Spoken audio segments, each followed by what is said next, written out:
Greetings, everyone. And welcome once again to Bhagavad-gita Satsang. Greetings from beautiful downtown Hudson, New York. As you can see by the background, I am away from my usual environment, but I am making arrangements to be able to come to you this evening just the same, because it is such a pleasure for me to spend this time with you and an honor to have you here with me. I hope you are all well, and I hope you can hear me. So, as is our usual habit, would you please do me the favor of raising your hand just to make sure that you can hear me? And there you go. Thank you very much. All right, we'll take care of the rest of our housekeeping. For those of you who are new to the satsang, you can adjust your audio and video settings up in the upper right-hand corner. You need not worry about your microphone or your video camera, because while you can certainly hear and I assume for most of you see me, I cannot see or hear you. If you would like to make yourself heard this evening, since I don't have my usual setup, please enter your comments and questions into the chat window rather than the Q&A box. And that'll make it a little bit easier for me to see what your questions and comments are. So that takes care of that business. In our last class, we covered verses 8 through 12 of chapter 12, the Yoga of Devotion. We spoke about if you can't do that, do this. That is to say, Krishna gives us points of entry for the practice of bhakti-yoga from wherever we are. And the objective is to develop a desire to direct one's mind, or to have one's mind gravitate towards Krishna. The example we gave was that of a river flowing to an ocean. It's just very natural, very spontaneous. I also asked you to think a little bit about what it means to be aware of living within the Supreme Person. That is to say, the idea that nothing is outside of the Supreme Person, and therefore we must be inside the Supreme Person, or that our very existence happens within the context of the existence of the Supreme Person. For me, at least, existence itself and my existence and the existence of everything I see, my experience of being is itself proof of the existence of a supreme being within which my experience is taking place. In other words, the context for being at all is the context of the Supreme Person. And I got a very nice email earlier today from a member of our satsang, Kevin, who reflected on this and was kind enough to share his reflections with me on this. And he pointed me, as a practitioner of the Christian contemplative tradition, to a very, very familiar portion of the Christian Bible, the prologue to John. And I encourage you to take a look at this prologue and consider how there is a clear relationship between what Krishna is telling us in the Bhagavad-gita and what we are hearing in this portion of the Bible from the standpoint of how it is all being lives within the Supreme Being, and also the idea of transcendental sound, that is to say, the non-difference between the Word of God and God, between the sound vibration of the Supreme Being and the Supreme Being, which is kind of what it means to be absolute. So Kevin, thank you very much for sharing that with me. And I'm going to get back to you on that little bit of correspondence. I'm looking forward to having a little deeper exchange on your thoughts that you were kind enough to share with me.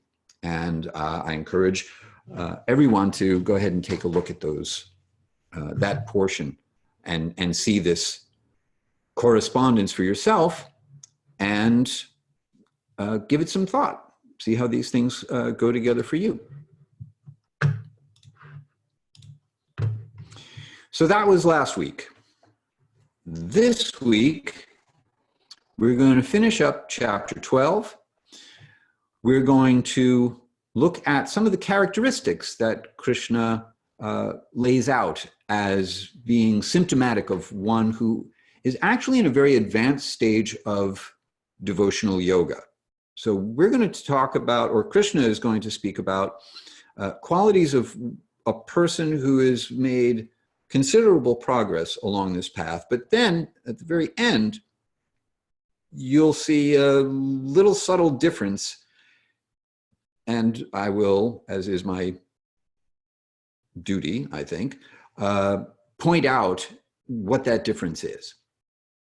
Speaking of correlation between the Bhagavad-gita and Christian teaching, we're going to see where Krishna speaks in slightly different language about turning the other cheek, along with indifference to mundane affairs. And we will finish with the immortal essence of religious principles. So verses 13 through 20 are what we're going to look at this evening. We will begin with our invocation mantra.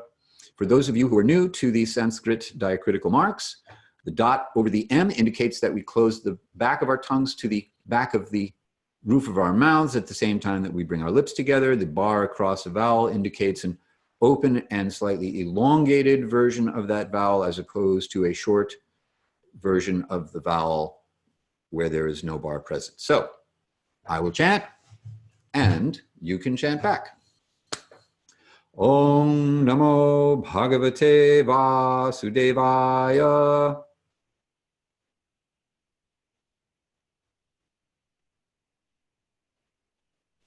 Om Namo Bhagavate Vasudevaya.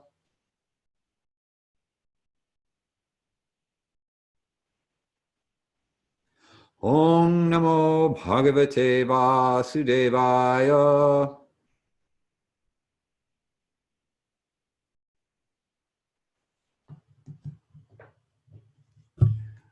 Translation: I offer my respects to the Supreme Person, the Son of Vasudeva, who is the all-pervading transcendence. And in this case, the Son of Vasudeva indicates Krishna, who is known as Vasudeva, the Son of Vasudeva, and the speaker of the text we are studying, the Bhagavad-gita. So I will go through the translations of our verses for this evening. Then we will come back and look at each verse in some detail. So I'm back to paper for this evening, since I didn't bring my entire setup with me here to Hudson. All right, so in these verses, Krishna will reveal the character of one whose mind gravitates toward him. Text 13 and 14 together.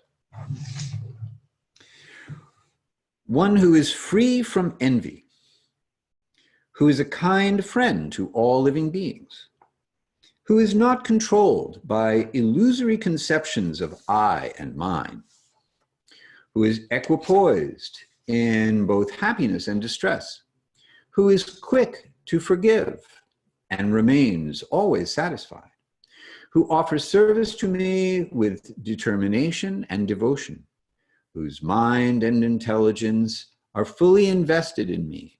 Such a devotee is very dear to me. Verse 15. One who neither disturbs the world nor is disturbed by the world, who is free from the propensity for jubilation, intolerance, fearfulness, and anxiety, is very dear to me. Verse 16.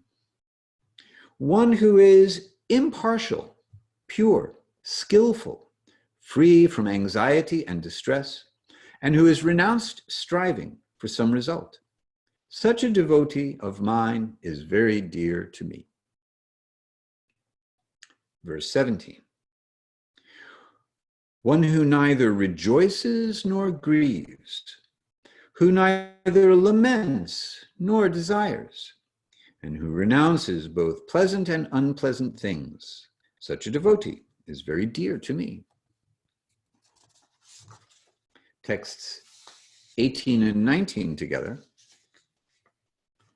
One who is equal to friends and enemies and equipoised in honor and dishonor, heat and cold, happiness and distress, fame and infamy, who is always free from mundane association, silent, and satisfied with whatever comes of its own accord, who is not attached to any particular place of residence, steady in their intelligence, and always engaged in devotional service to me.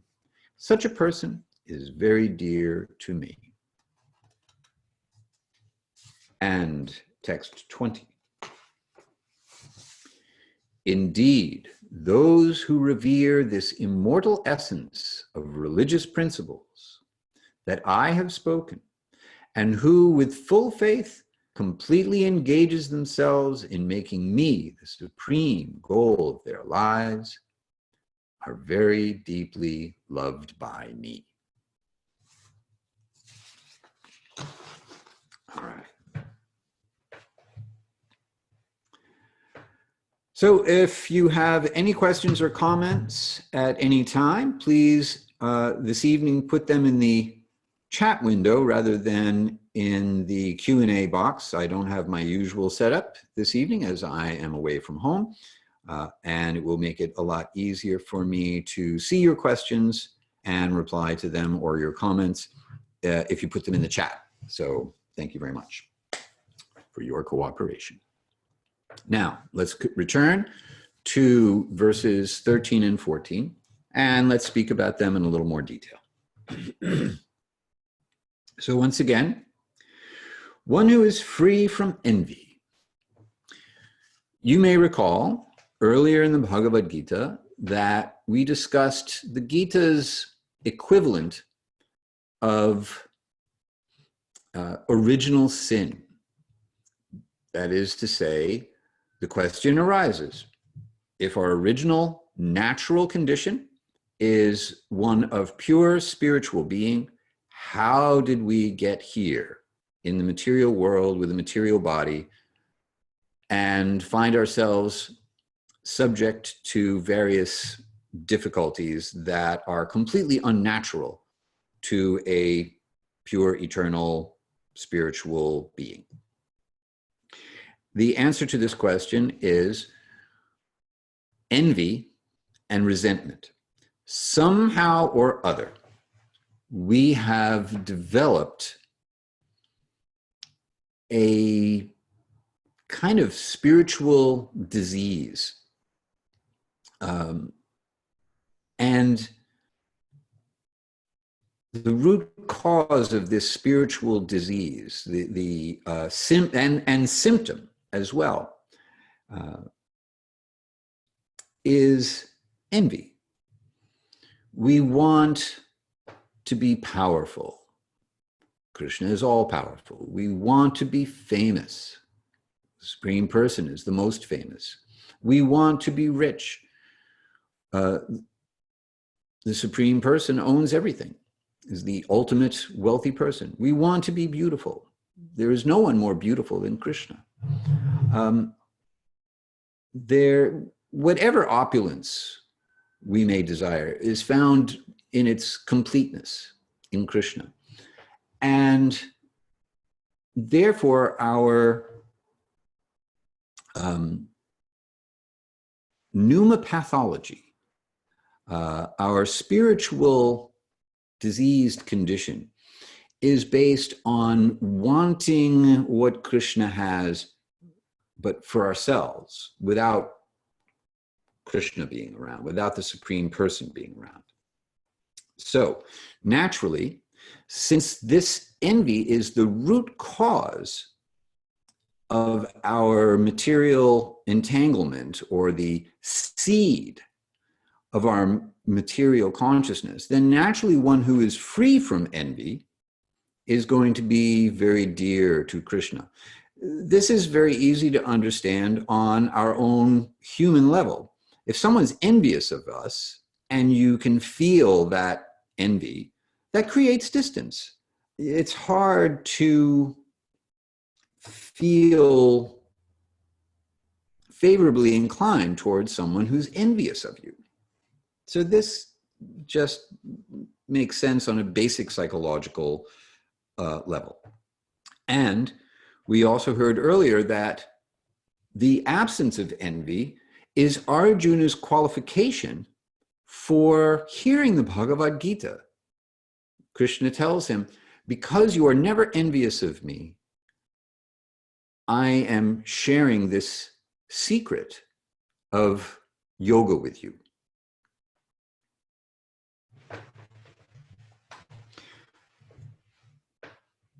And by hearing this message, we can ourselves become free from this condition. We can actually cure this condition by administering the medicine of hearing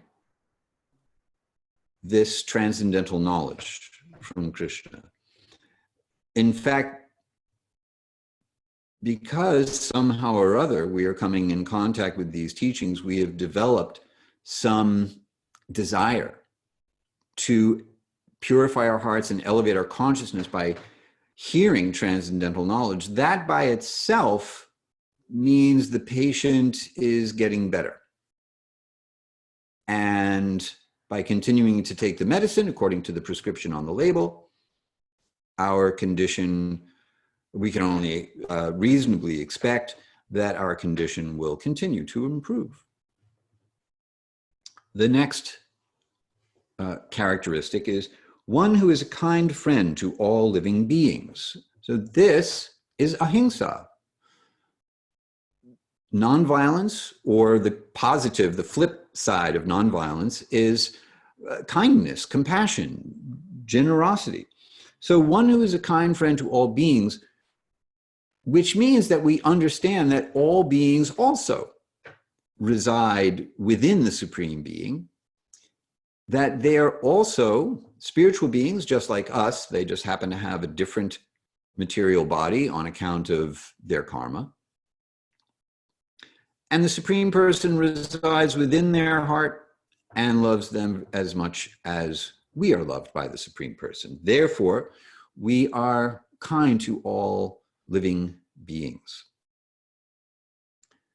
So this is the first of the ethical imperatives of yoga that we find listed as well in Patanjali's Yoga Sutras. There are 8 limbs to his system. The first one is ethical imperatives, and the first of the ethical directives is to be a kind friend to all living beings. Next, one who is not controlled by illusory conceptions of I and mine. So one who is not under the illusion that the universe revolves around them. So one who doesn't think that the universe should align itself around my desires, irrespective of anyone else's desires. Thinking of themselves as the proprietor of anything. We find a corollary verse in the Ishopanishad, which asks us to take what we need to be comfortable, live simply but comfortably, and not take more than is necessary, knowing well to whom everything actually belongs. So whatever we have, we've all heard the saying, you can't take it with you. Well, why can't you take it with you? Because it's not yours. That's why you can't take it with you. If it was yours, you'd get to keep it. But we don't get to keep anything in this world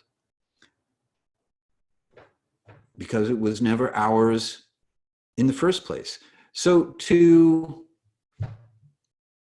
think that the world is our oyster, that everything can be ours, is illusion. It's like walking into a bank and saying, all the money in this bank is mine. No, that's crazy. It's not yours. Nor can you renounce all the money. You can't walk into the bank and say, I renounce all the money in this bank. It doesn't mean anything. It's not yours to renounce. So this is kind of an interesting situation now. Renouncing the world doesn't mean turning your back on the world. It means recognizing who the actual proprietor of the world is. So that is what Krishna is speaking about here when he says that someone who is very dear to him is not under the illusion of I and mine. Next, is equipoised in both happiness and distress. So this goes all the way back to the second chapter of the Bhagavad-gita, where Krishna says the non-permanent appearance of happiness and distress are like the coming and going of winter and summer seasons. They arise from sense perception, and one should learn to tolerate these without being disturbed. Well, one who has learned how to tolerate happiness and distress without being disturbed is someone who is very dear to Krishna. Steadiness irrespective of external circumstances. This is not an easy place to get to. We have a relationship with the world. We have many relationships within the world. And to be unaffected by what goes on in the world without our hearts becoming hard is a very difficult thing to do.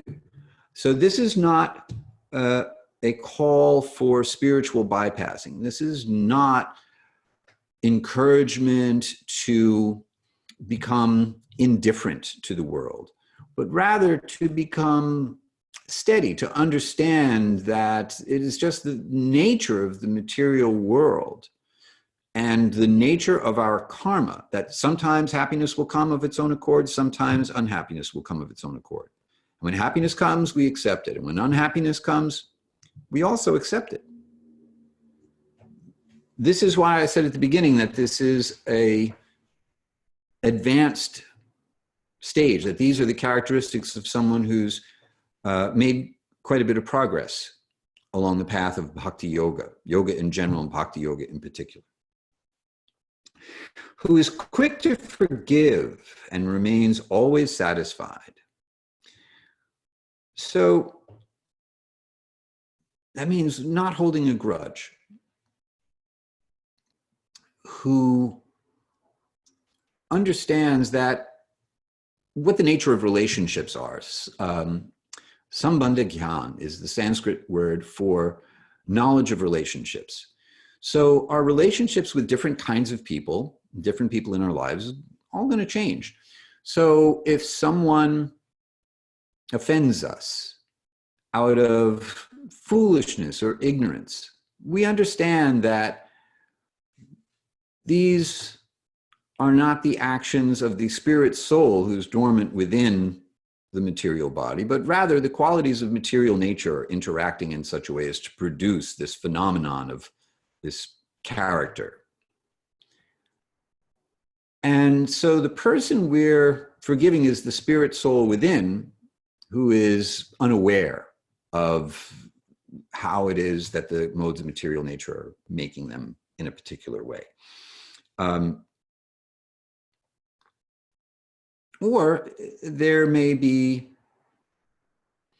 just some temporary issue that comes up, even between friends or people who are on the path of yoga together. In any case, not holding on to animosity due to someone else's transgression is also an advanced characteristic, a characteristic of an advanced yogi. So we can think about this as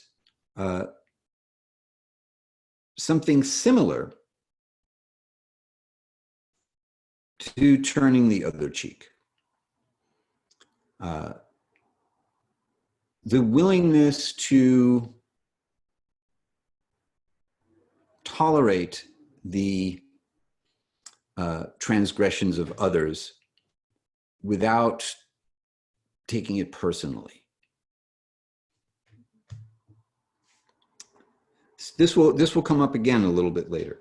Remains always satisfied, otherwise known as contentment.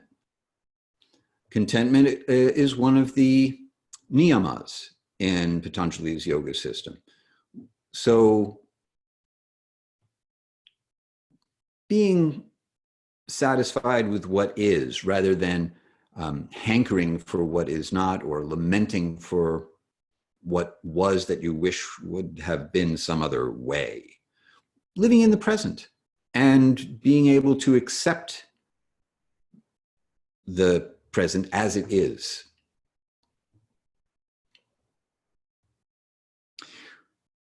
One who offers service to me with determination and devotion. So devotion, obviously, meaning having cultivated favorable sentiments towards the Supreme Person. Determination. So determination to be of service to the highest truth or to the Supreme Person is not the same thing as endeavoring in a material context.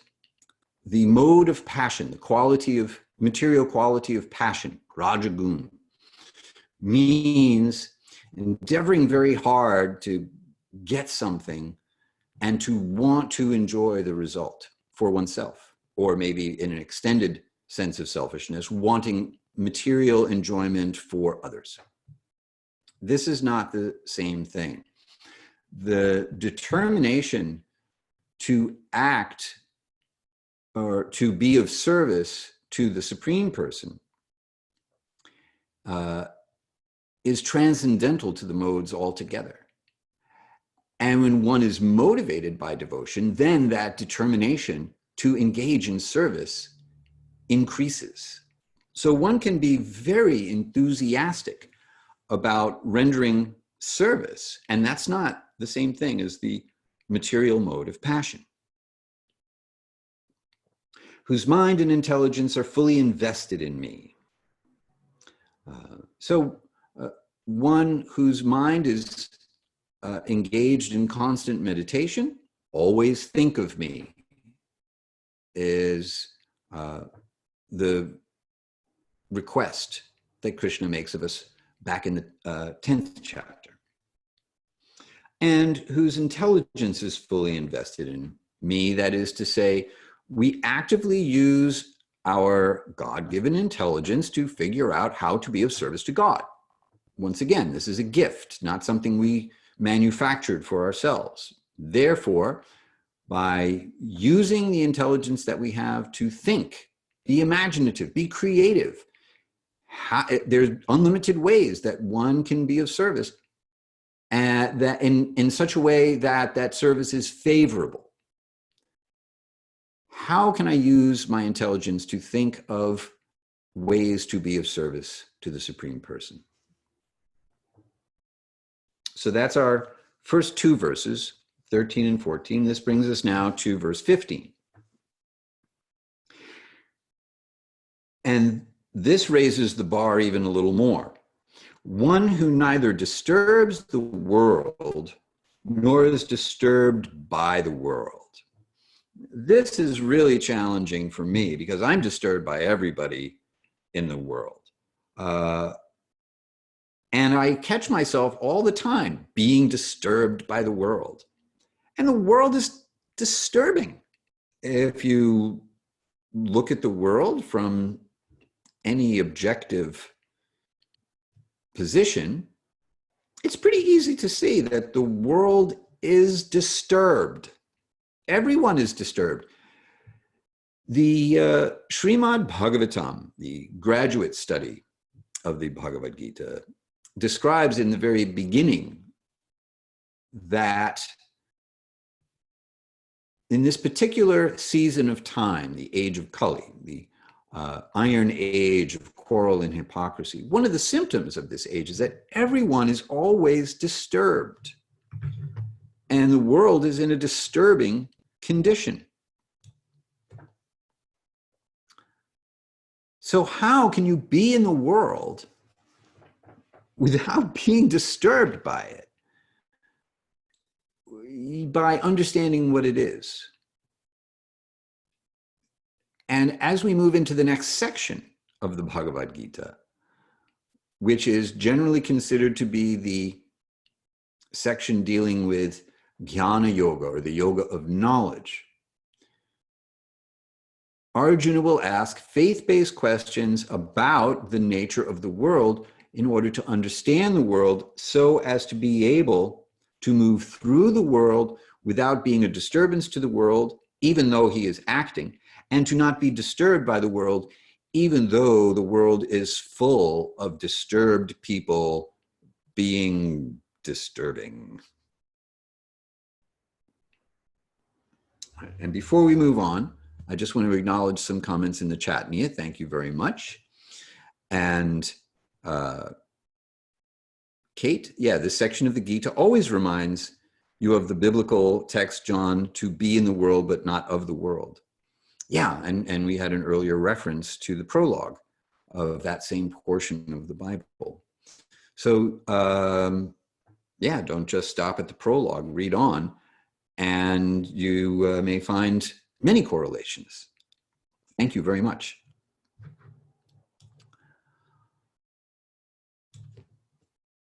All right, continuing with this verse.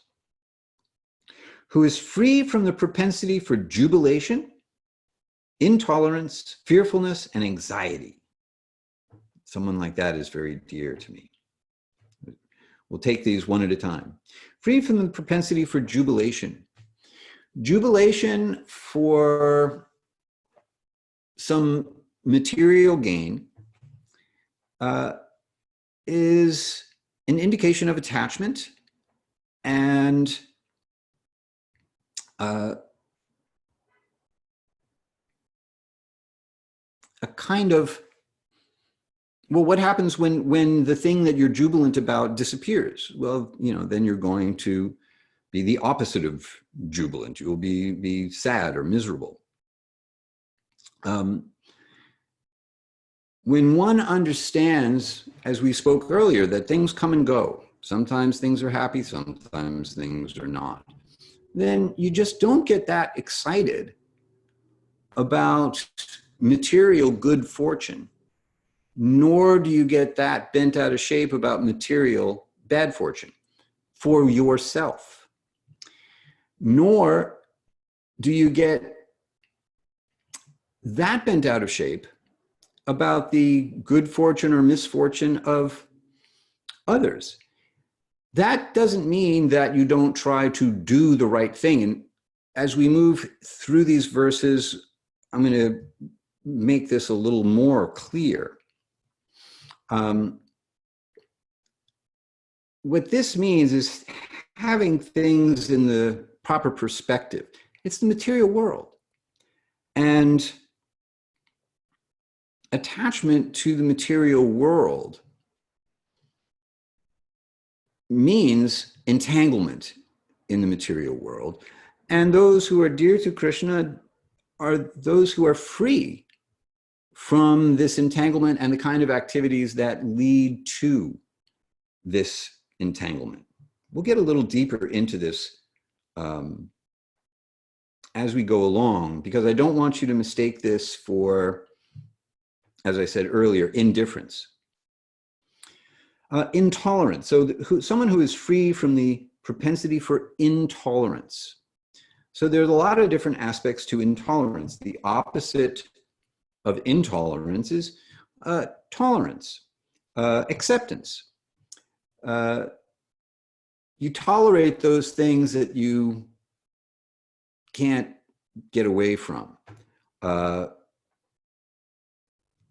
Whereas you accept things, acceptance is a little bit different. But intolerance, so anything having to do with bigotry. So in our contemporary situation, anything having to do with racism, sexism, anything where you are making a negative judgment about someone and taking action based on that negative judgment, based on someone's body, based on anything having to do with a bodily conception of a person, as opposed to seeing a person as a spirit soul in a particular body. So simply by reframing our experience of people as spiritual beings in material bodies, all of whom are spiritually equal, that eradicates any possibility of intolerance. So someone who has that vision is very dear to Krishna. Someone who is free from the propensity to be fearful. So that would mean that someone who is courageous, someone who is free from the propensity to have anxiety. What do we have anxiety about? We have anxiety about the future. And if one understands that the future is not something that we can control, and as long as we are engaged in devotional service to the Supreme Person, that Supreme Person will be taking care of us because we're very dear to the Supreme Person. After all, this is exactly what he's saying. Then we have no need to be in anxiety about the future, even however dark it may appear to be, nor need we be fearful of any condition of life. So in this sense, bhakti-yoga is a formula for becoming fearless. All right, once again, any questions you may have, please pop them in the chat window, or any comments that you would like to make as well.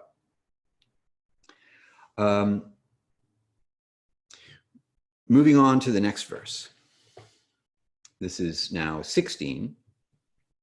One who is impartial, pure, skillful, free from anxiety and distress, and who's renounced striving for some result. So,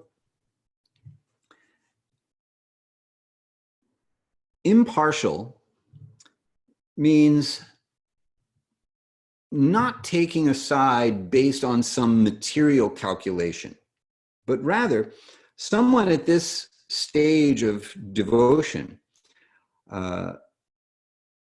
doesn't endeavor in any way for anything that is against the principles of devotional service. One does participate in endeavors that propagate the principles of devotional service. That is to say, one takes part in activities that lead to the spiritualization of culture and society. If the objective is not the spiritual upliftment of people in general, someone engaged in this level of devotional service isn't really all that interested. If, on the other hand, an activity has the effect of moving people in the direction of their ultimate welfare, which is the realization of their original, eternal, pure spiritual nature, then one can feel enthusiastic about engaging in that activity. So that's the meaning of impartial and not striving for some result. That striving is understood to indicate material striving, materially motivated activity. Pure, saucha, once again, one of the niyamas in Patanjali's Yoga Sutras. So one who maintains purity of thought, word, and deed, who engages in purificatory practices. Skillful. Skillful means able to navigate the material world from the spiritual platform. As Krishna spoke of yoga earlier as expertise in action, or the art of all work. So skillful means being skilled in the art of moving through the material world from a transcendental position.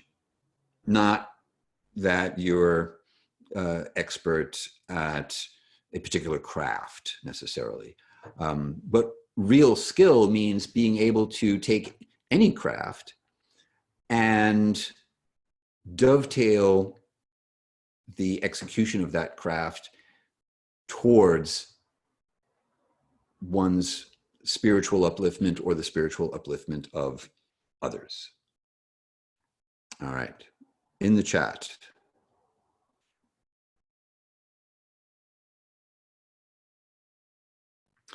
This is a really great question. When one may hear in bhakti wisdom texts that we're very small and we're very insignificant, and therefore humility is the natural result of having the realization of just how small and insignificant we are. At the same time, here we have Krishna saying how important we are to him, especially when we engage in devotional service and bhakti-yoga. So how can we be both important and insignificant at the same time? Yeah, that's a great question. So insignificant means that we are one of an infinite. Each of us are one of an infinite number of individual spiritual beings. And our approximated physical measurement to give us some sense of size that we can wrap our heads around is that the Atma, the infinitesimal spark of consciousness, is 1/10,000th the size of the tip of a hair. So if you take the very, very, very, very tip of a hair and then divide it up into 10,000 pieces, then that's the size. And that's just to give us a sense of our, the amount of space we take up. Now, how big is the material universe compared to 1/10,000th the size of a tip of a hair? That's pretty insignificant. And then there are innumerable universes. So we're insignificant only insofar as the universe doesn't revolve around us, and we're just one of a gazillion. So it is natural for someone who has some sense of scale of reality to think, I'm very small. And then we think also, like, how much power do I have in the world, really? Not much. Make a list of all the things you control, or just 3 things that you control. Now make a list of all the things that the 3 things you think you have control over depend on in order for them to be able to happen, that you have no control over.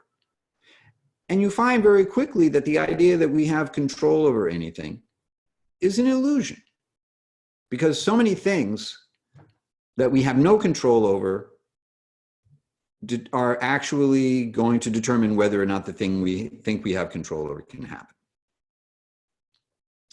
So in terms of our size, our number, our power, when you think about it like this, we're very insignificant. And yet, in spite of this insignificance, we are extremely significant to the Supreme Person. If you're ever suffering from a case of low self-esteem, consider this. God thinks you're so cool, he wants to hang out with you. He's always inviting you to come and hang out with him. It's like, drop by anytime and hang out. I am always available for you. And if you show up, I'm going to be thrilled beyond your ability to imagine. So that is how we are both insignificant and infinitely significant at the same time. So this is not an either or situation. It's a both and situation. Please let me know, Kate, if that answered your question adequately. That was a wonderful question. Thank you very much.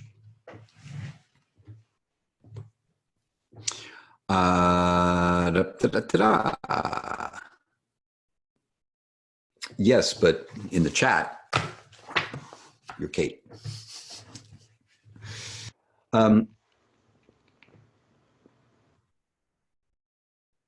Okay, we are up to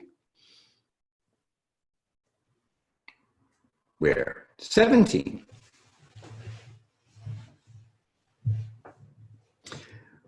One who neither rejoices nor grieves, who neither laments nor desires, and who renounces both pleasant and unpleasant things. Such a devotee is very dear to me.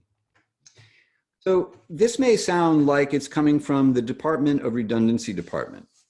But the repetition of the descriptions of the qualifications of a devotee are really just meant to emphasize them. And it's meant to emphasize the fact that these are the qualifications we should aspire for. It's also meant to emphasize that there is no impediment to engaging in bhakti-yoga.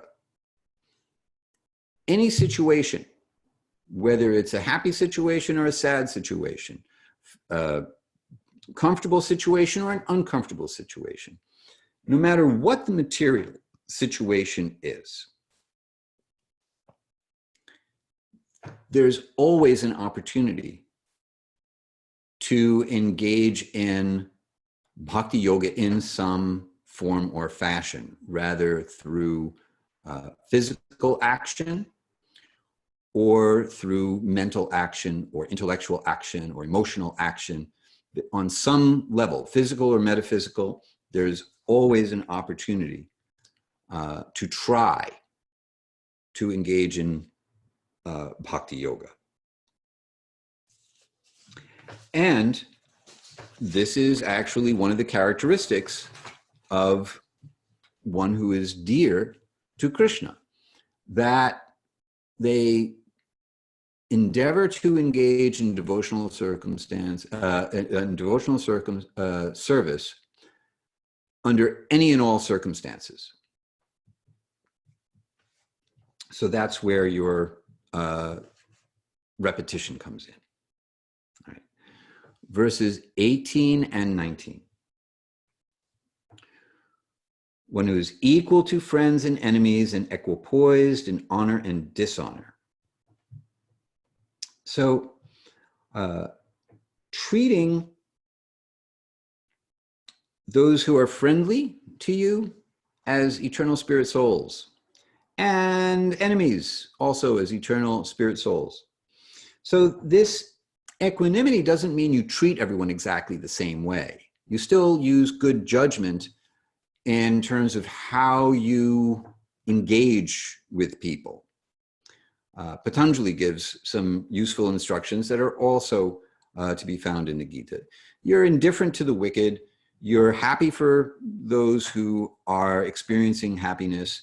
You have compassion for those who are suffering.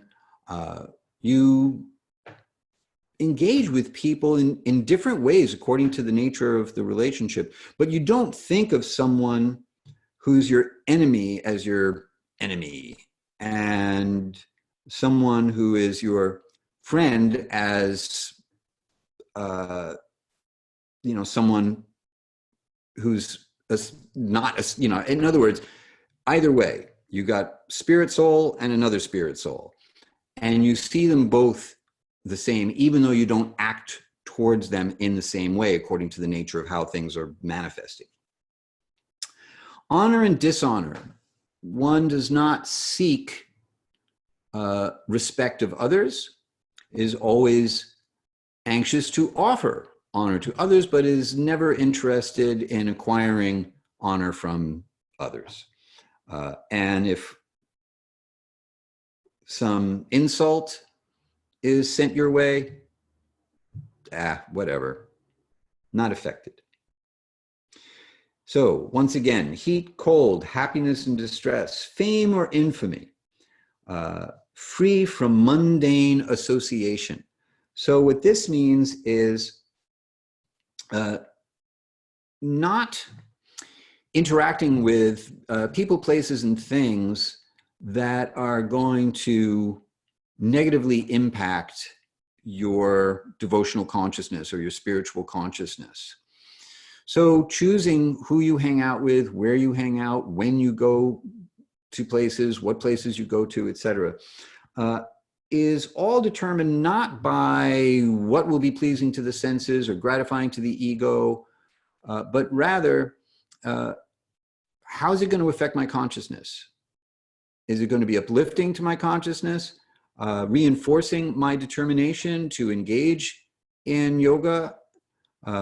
Is it an opportunity to be of service to others on the highest platform or not? So that's how to understand this idea of always free from mundane association. Silent, that is to say, not speaking of anything that isn't really related to the ultimate goal of life. Reserving one's speech for speaking about topics that will be uplifting to whoever it is you're speaking to. This is austerity of speech. Satisfied with whatever comes of its own accord. In other words, contentment. Not striving to achieve that which is very difficult to achieve and then trying to hang on to it once you've got it. Who is not attached to any particular place of residence. So this is a real challenge for me. I'm up in New York. We drove up here and passed by my hometown, New York City. And I have a great emotional attachment to New York City. But the New York City I have a great emotional attachment to is gone, actually. It doesn't exist anymore, at least as far as I'm concerned. Everything that made New York cool, well, not everything maybe, but most of what I always identified as being the cool essence of New York City, it just isn't there anymore. And it'll certainly be gone soon because everything is gone soon. Or at least sooner or later. So someone who understands that their true home is the spiritual realm and not wherever it is they happen to live or where they were born or such like that. This is what Krishna is speaking about, understanding that no place of residence in the material world is permanent. Once again, one's karma and the qualities of material nature conspire to give us a sense of attachment to a particular place, my hometown, whatever that may be, my country, my whatever. Steady in their intelligence, that is to say, not engaging one's intelligence in activities other than devotional yoga, and always understanding, not losing your intelligence to the influence of the qualities of material nature, illusion. And always engaged in devotional service. Well, clearly. This brings us to our last verse of the evening, and this is the one that we are going to chant together.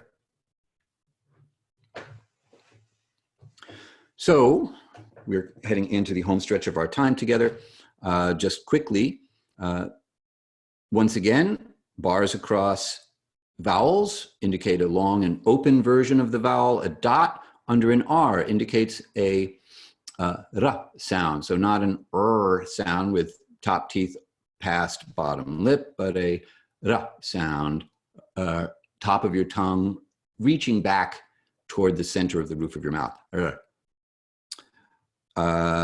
Let's see. And the dot after, under an H at the end of a word, at the end of a line, indicates that we're going to echo a short version of the vowel that precedes it back. So once again, I will chant each line, you chant each line back. Here we go. Ye tu dharmamritam idam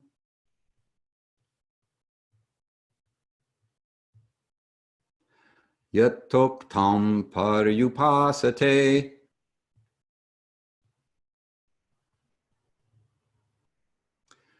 shraddhadhanna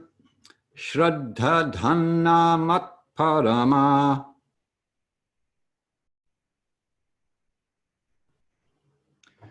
bhaktaste tiva me priyaha.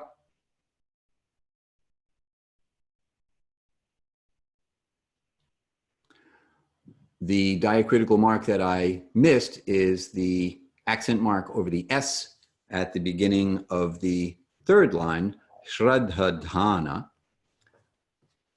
Translation of this verse once again.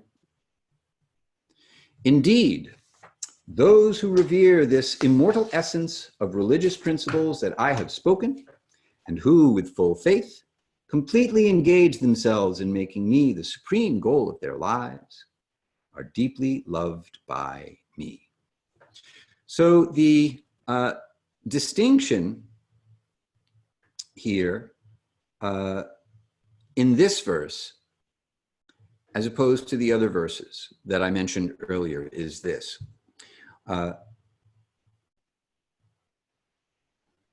One who engages themselves in the process of what Krishna calls the immortal essence of religious principles, and engages in the process with full faith that Krishna will be helpful in their determination to make him, Krishna, the supreme goal of their lives, and will also help the person who is engaged in bhakti yoga develop all of these qualities that Krishna has just described that are the characteristics of those who are very dear to him. So in other words, we may not, right this moment, have all of these qualities.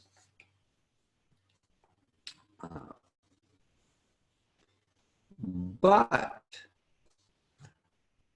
by engaging in the process, by having a reverential mood towards these universal, essential principles of spiritual life. And understanding that the execution of this practice, the objective is to know Krishna. So to make this the ultimate goal of one's life means that you have faith that all of these qualities that you may not yet have will develop naturally, because this is the natural condition of a spirit soul, this essential principle of religion, and again, by religion we mean ligio, to connect or union. The characteristics that we're speaking about are actually the natural characteristics of a spiritual being that are reawakened by the process of yoga. So faith in the possibility of developing all of these characteristics, irrespective of where we're currently at, is one understanding of the kind of faith that one should apply, that Krishna is recommending that we apply. And just by making the endeavor, in this verse he says, deeply loved by me, very, very dear to me. So a super emphasis on that just the person who is trying to do this is deeply loved by me. So that brings us to the end of chapter 12. If you have any last questions or comments that you'd like to share in the chat, please do so. This is the time to do that. And while I await your questions, I will let you know that we're done with chapter 12.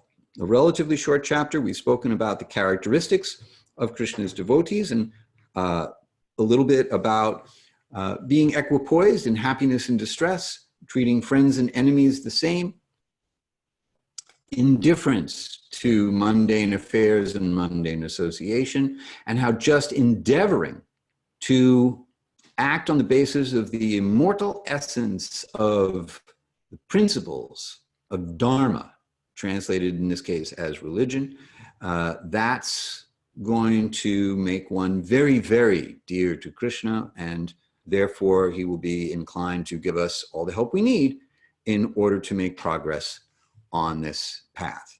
If you have any questions after the fact, please send them to me at hari@hari-kirtana.com. I am always very, very happy to hear from you.